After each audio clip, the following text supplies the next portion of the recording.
Sanglig gipospon una ang pagbayad sa bill sa tubig o kuryente karon nga napailawom ang Davao City sa enhanced community quarantine. Unsa ba ang laumang mahitabo sa obligasyon sa pagbayad kung malift na ang ECQ? Ano ang report, Sheila Vergara Rubio. Daan ang nag-ingon ng Davao City Water District nga walay penalty o surcharge sa bill sa mga konsumante ug walay disconnection nga mahitabo samtang ana pa ilam sa enhanced community quarantine o ECQ ang syudad. Hiroon lauman nga madak-an gayud sa bill sanglit magpatong na ang previous billing. Mamahimong i-check online ang inyong bill o mangutana pinaagi sa pagtawag sa DCWD hotline aron masayran kung pila na ang kantidad sa bill. Panahon nga i-lift na ang ECQ, muhatag og grace period ang DCWD nga makabayad sa bill nga walay penalty.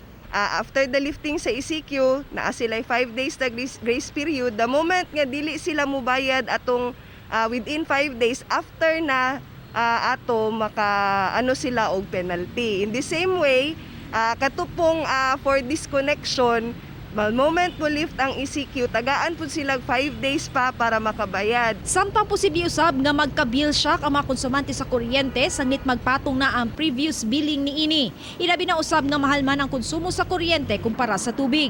Kung sa karon nga suspendido ang putol sa kuryente kay naka-ECQ pa ang Davao, apan unsa kung ma-lift na. Wala pa magpunta kabalo unsa ang effect after 19 good shit.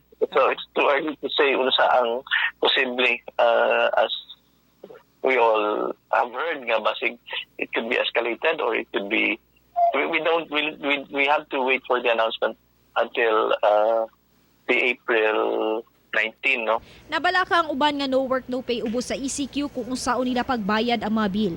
Hinuon sumala sa DCWD ug GLPC nga ilang agdon ang mamusunod nga sitwasyon sa syudad subay sa COVID-19 pandemic. Kauban si Bebot Kahes sa kamera. Ako si Sheila Vergara Rubio para sa One Mindanao.